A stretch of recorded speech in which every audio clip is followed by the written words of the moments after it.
ಸರ್ಕಾರಿ ಸೌಲಭ್ಯದಿಂದ ವಂಚಿತರಾದ ಸಾಕಮ್ಮ ಸರ್ಕಾರಿ ಸೌಲಭ್ಯ ನೀಡುವಂತೆ ಸಾಕಮ್ಮ ಮನವಿಯನ್ನ ಮಾಡಿದ್ದಾರೆ. ಹಿಮಾಚಲ ಪ್ರದೇಶದಿಂದ ರಾಜ್ಯಕ್ಕೆ ಮರಳಿದ ಸಾಕಮ್ಮ ಸಮಾಜ ಕಲ್ಯಾಣ ಇಲಾಖೆ ಅಧಿಕಾರಿಗಳನ್ನು ಭೇಟಿಯಾಗಿ ಮನವಿ ಮಾಡಿಕೊಂಡಿದ್ದಾರೆ. ಆಧಾರ್ ಕಾರ್ಡು, ಪಡಿತರ ಚೀಟಿ, ವೃದ್ಧಾಪ್ಯ ವೇತನ, ಗೃಹಲಕ್ಷ್ಮಿ ಯೋಜನೆಯನ್ನು ಒದಗಿಸೋಕೆ ಮನವಿ ಮಾಡಲಾಗಿದೆ. ಎಲ್ಲ ಸವಲತ್ತನ್ನು ಕೊಡಿಸೋಕೆ ಇಲಾಖೆ ನೆರವು ನೀಡಲಿದೆ. ಜಿಲ್ಲಾ ಉಪನಿರ್ದೇಶಕ ಮಲ್ಲಿಕಾರ್ಜುನ ಬಾರಿಮರ ಭರವಸೆಯನ್ನ ಕೊಟ್ಟಿದ್ದಾರೆ. ಸರ್ಕಾರಿ ಸೌಲಭ್ಯದಿಂದ ವಂಚಿತರಾದ ಸಾಕಮ್ಮ ಸರ್ಕಾರಿ ಸೌಲಭ್ಯ ನೀಡುವಂತೆ ಮನವಿ ಮಾಡಿಕೊಂಡಿದ್ದಾರೆ. ಹಿಮಾಚಲ ಪ್ರದೇಶದಿಂದ ರಾಜ್ಯಕ್ಕೆ ಮರಳಿದ್ದಾರೆ ಸಾಕಮ್ಮ. ಸಮಾಜ ಕಲ್ಯಾಣ ಇಲಾಖೆ ಅಧಿಕಾರಿಗಳನ್ನು ಭೇಟಿಯಾಗಿ ಮನವಿಯನ್ನ ಸಲ್ಲಿಕೆ ಮಾಡಿದ್ದಾರೆ. ಆಧಾರ್ ಕಾರ್ಡು, ಪಡಿತರ ಚೀಟಿ, ವೃದ್ಧಾಪ್ಯ ವೇತನ, ಗೃಹಲಕ್ಷ್ಮಿ ಯೋಜನೆಗಳನ್ನು ಒದಗಿಸಿ ಅಂತ ಮನವಿಯನ್ನು ಮಾಡಿಕೊಂಡಿದ್ದಾರೆ.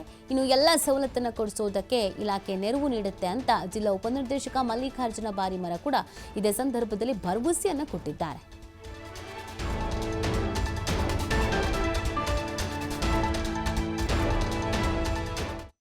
ನೋಡ್ಕೊಂತಾರ ಯಾರ ಕಡೆ ಮಕ್ಕಳ ಕಡೆ ಇದೆಯೋ ನಿಮ್ಮ ಮಕ್ಕಳ ಕಡೆ ಇದೆಯೋ?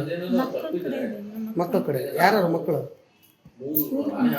ಹೆಸರೇನ ಏನ್ ಹೆಸರು? ವಿಕ್ರಮ್. ವಿಕ್ರಮ್ ಅಂತ ತಗದಿಗ ಬೋಸರಾಜ್ ತಗದಿಗ ಗೊತ್ತಾಯ್ತಾ ನಿಮ್ಮ ಮಕ್ಕಳಂತ? ಅವಾಗ ಕಂಡಿಡ್ತಿದ್ರಲ್ಲಿ ಇವಾಗೆಲ್ಲ ಗೊತ್ತಾಯ್ತಾ? ಎಲ್ಲ ಊರ ಕಡೆ ಹೋಗಿದ್ರು. ಈಗ ಊರ್ ಕಡೆ ಹೋಗಿದ್ದಲ್ಲ, ಇದು ನಮ್ಮೂರ ಅಂತ ಗೊತ್ತಾಯ್ತಾ ನಿನ್ಗೆ? ದನ ಕರ್ಕೊಂಡು ಹೋಗಿದ್ರೆ ಹೋಗಿದ್ರೆ ಇಲ್ಲಿಂದ ಕರ್ಕೊಂಡು ನೀವು ಕಂಪ್ಲಾಗದೀಯ? ಯಾರ ಮನೆಗದೀಯ?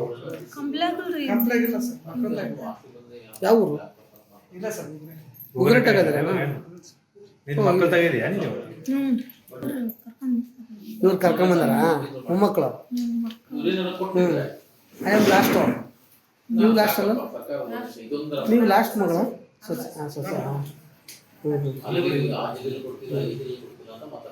ಈಗ ಏನು ಅಲ್ಲಿ ಚೆನ್ನಾಗಿದೆ, ಇಲ್ಲಿ ಚೆನ್ನಾಗಿದೆ